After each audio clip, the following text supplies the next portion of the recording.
Hey, are you looking to start a board game collection? Well, Paula's got a list of recommendations for you. And it's not gonna leave you Lost in the shuffle. Chaz, Yes, you gave me a challenge, didn't you?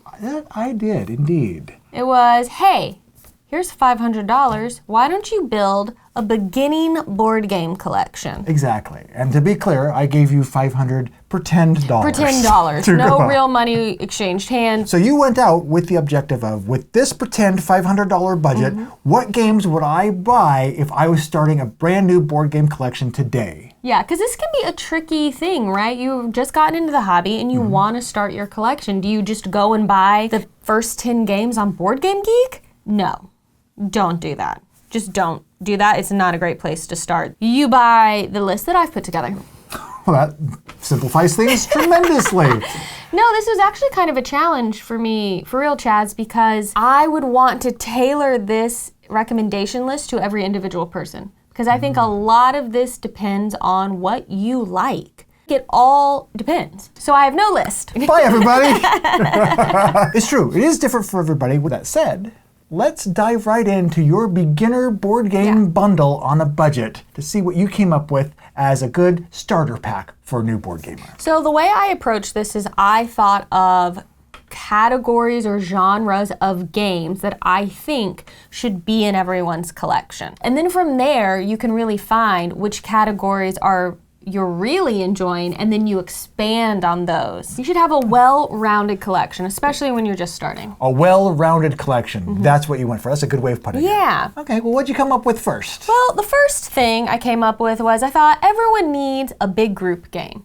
A party game or something that can handle a large group. Because sometimes you're going to have people over and you're going to have 12 of them. And you want something you can all do together. So my recommendation for your starter collection big group game is Time's Up. Oh, okay. So basically you're in teams and you have a deck of cards and you're going to be going through this deck of cards 3 times. And you're trying to get your team to guess the cards you're pulling. And the first round, you can say anything except the words on the card. Yeah, I'd be like, 16th president, born in Illinois, president during the Civil War. Abraham Lincoln. I'd be like, yes. So eventually you keep going that first round until all the cards have gone through. Everyone has heard everything that is in this deck. Now we go to round 2, where this time you can only say one word. And I know that it's one of the clues we've already went through in the first round. So I start thinking in my mind, okay, we already covered this. Illinois, Abraham Lincoln was from Illinois. Paula said that about Abraham Lincoln before. Yeah. That's part of the clue she used. So Abraham Lincoln. And you start to kind of develop a little meta at the table. And then the third round, you can't say anything. It's all charades. But again, still, same clues. Same clues. So you've already gone through these clues twice now. You've built that meta. So I might be like... tall hat. Abraham Lincoln. It's really fun, and you create inside jokes while you play it, and I think it should be in your collection. So this runs us $19.99. Okay. So about $20 of our $500 budget. Boom, right there. Well spent. I think Time's Up is a game that every collection should have. Cha-ching! Next game. I think you should probably have a light Euro style game in your collection. And I actually ended up picking 2 for this. One that I think you should have in your collection to start you off with is Ticket to Ride.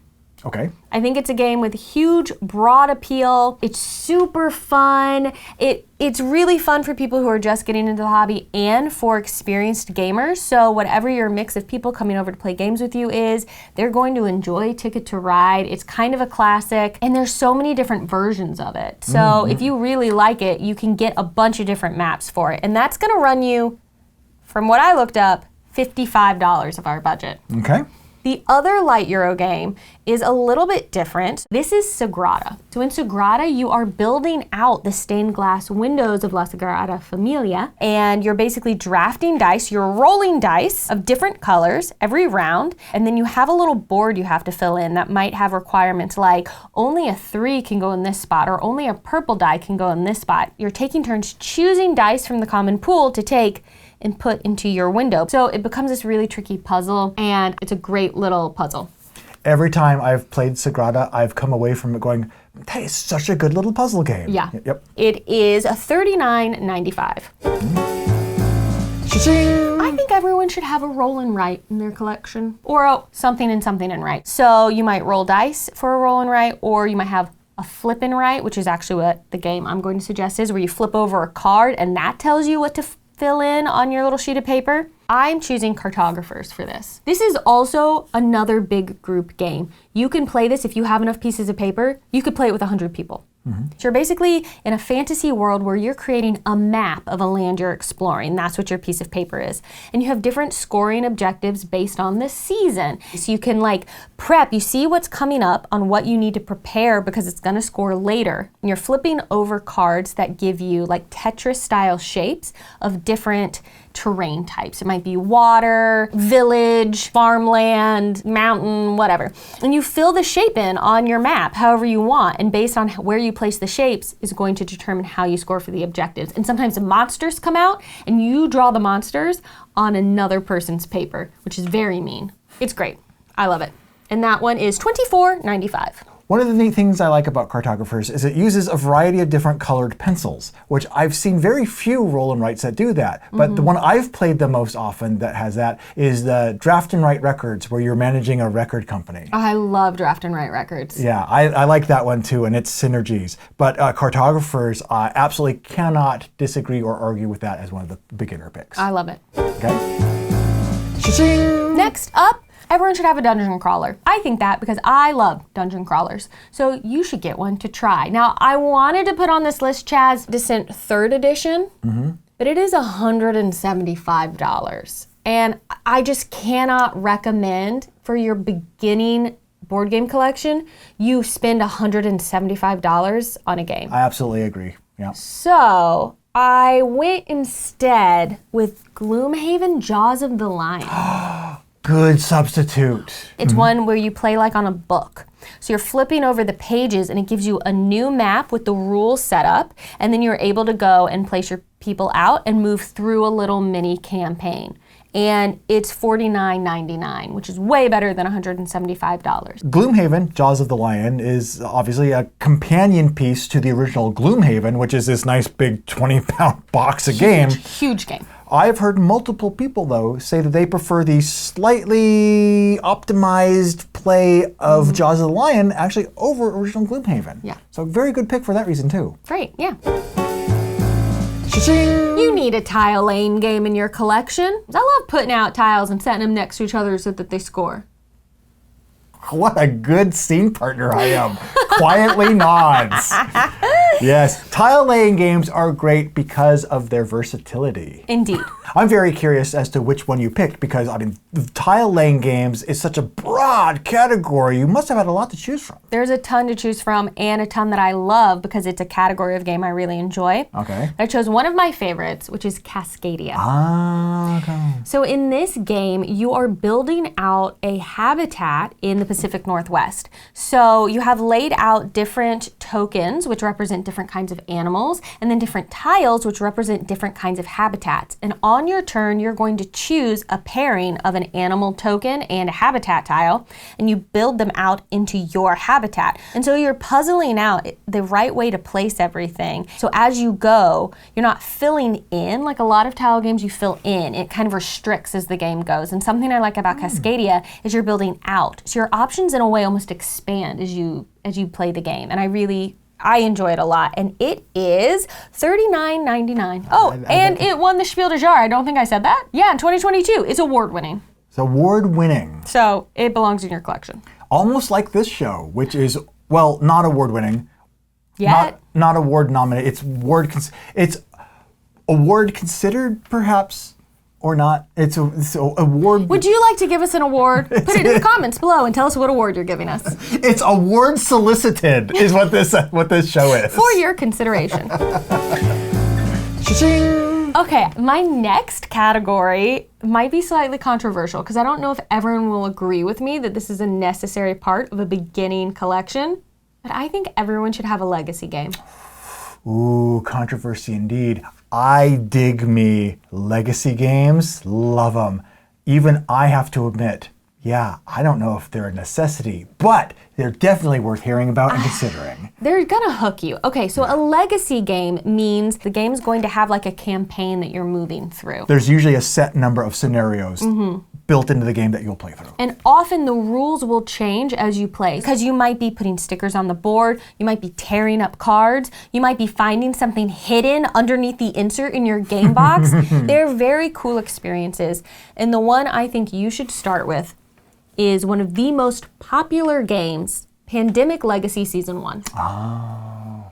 It's going to teach you how to play regular Pandemic. Yeah. And then it's going to expand on that experience and take you through a whole year of trying to save the world from an outbreak of a disease. It's a great game. The twists and turns in it are so good. I will recommend, though, when you play it, try and play it on a regular basis. Oh, yeah, definitely. Like, don't let a year go by between plays because you will forget. There's kind of this meta that builds over the course of the game as the rules are introduced and customized for your specific edition of the game. Yeah, and it's cool because when you're done, your board for Pandemic Legacy is not going to look like anyone else's board.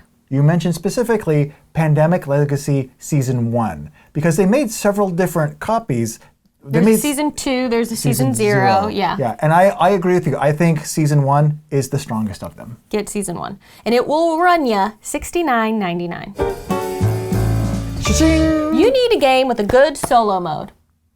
Because sometimes you're just going to be by yourself. And I have found real joy in playing board games by myself.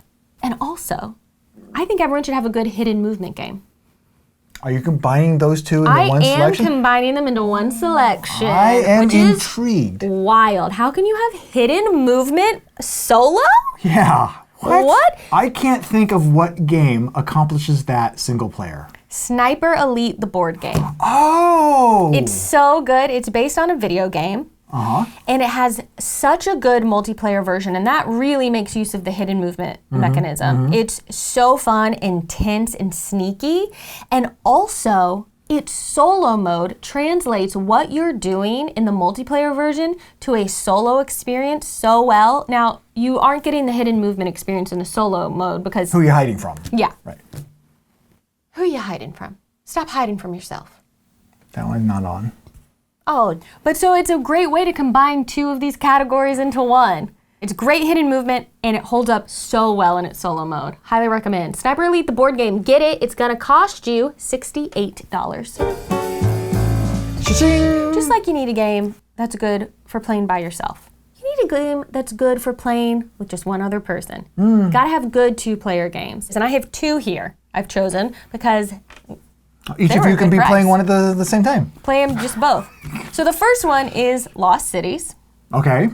This is going to run you $19.95, and it is a two-player only experience where you are drawing cards and laying cards down into different areas on the board. You have lanes. Yeah, like 5 different columns of cards. And each one represents like a different lost city that you're trying to find, some different ancient world that you are going on an archaeological dig to discover. An expedition you've embarked on in that location. It's kind of funny because as soon as you play a card down to one of those areas, you go into debt.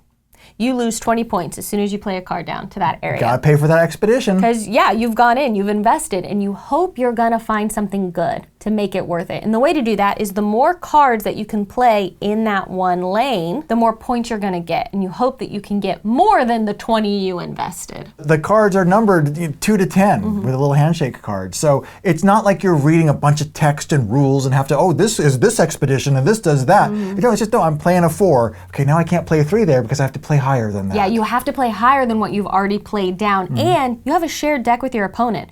So if they know you need that 4, they'll keep it from their you. hand, they're not going to put it where you can get it. Yep. And it's just got that delicious thing of like holding out. I know I have the white 7, and I know if I just wait, I'll get the white 6 and I'll be able to play it. And then finally you're like, fine, I'll just play the white 7, and then you draw a card, and it's the white 6. Never fails. Every time. It's delicious. Yes. The other two-player game I highly recommend is Targi. Oh, yes. This one's so good, it's so unique. So this is a worker placement game for just 2 people, and you have a little grid of cards, and they have like a border. And you have your workers, your Targias, I think they're called, and you place them on borders. And you have 3 that you place out. And wherever they intersect column and row wise, that is the card in the middle you're going to get to take. It's either a good or resource, or it's a tribe card. And the tribe cards you're going to collect to build out in a little tableau for scoring. And it's just great. You can block each other from getting what you need. It's so unique the way you place your workers and the way you get your goods. And it just like, ooh, ooh. And it's $19.95. That's one of my all-time favorites. Cha-ching! I have one more actual game and then a little something cheeky to add. Oh, now I'm curious. I'm baffled and curious and a little scared. So the last game on the list, we haven't gotten a deck builder yet. Oh, yeah. And even though Targi has worker placement, we haven't really gotten a really proper worker placement game yet either. Sure. And this game, I think, belongs in a beginning collection because I think its theme is appealing. It's not that hard to learn, and it's one of my top all-time favorite games. It is Dune Imperium. And I'm specifically going to tell you to actually get the latest version, Dune Imperium Uprising. It's like an expansion, but it's the whole game in itself. So it's like a new edition of the game, and I think it improves on the original. Though the original is great, if that's all you can find. It uses the theme of Dune. Well, you get water to go to the desert, which is gonna get you spice, and you use the spice to bribe someone on the High Council to go there, and then that's gonna get you some points. And you're also using your influence points to like buy new cards for your deck. Then you might also put some troops out into the battle, and you might fight, and the fighting is gonna get you scoring objectives. I just love this game. I think it's a great combination of deck building and worker placement. It has like several different areas that you need to work with and influence, but they all tie together. Yes, and it's so thematic. But you don't need to know Dune to love it. I loved Dune Imperium before I ever knew anything about the actual world of the game. The game itself stands on its own Yes. and does not rely on its IP. Yeah, and I think it's a great little like deck builder worker placement game that I think people will want to try to play because of the theme, and that's why I put it on the list. Cha-ching! Now we have roughly maybe around $30 left. Okay, is this the cheeky part? This is the cheeky part. With the rest of this money, I think you should get a subscription to Board Game Arena. Oh, of course. If you get the yearly option, it's $3 a month. So that's actually $36. So maybe just go for a couple months if we're really only spending $500. But if you get a subscription to Board Game Arena, which you can also just play on for free, but with the subscription, you have access to everything in their catalog. 8 million games are on Board Game Arena. I have been exposed to so many games I would never have gotten to play otherwise through Board Game Arena. It is a great way to see what you like, what's out there, what other games are you going to want to add to your collection once you've gotten these and played them all. Play all of these before you buy any new ones. Kudos to you for thinking outside, literally outside the box. Outside the box, to the literal computer box. screen. Here's the box. Here's your thinkings. I don't know, what do you think, Chaz? I think that is a really good place to begin. And if you would add anything or subtract anything from the list, let us know in the comments. And especially if you actually are someone who has just recently started your own board game collection, which games did you invest in? Yeah. We would love to know, and maybe even do a follow-up episode where we talk about what the community picks were. And if you're building your brand new first game nights, you can do that with the website Game Night Picks, which I developed. And that allows you to get together with your friends and organize a game night. Everyone can suggest games that they want to play, and then you can vote on the ones that you want, and they'll bubble up to the top, and that might even help people decide which games to go out and invest in. Yeah. In the meantime, thanks for joining us, and we'll talk to you again soon.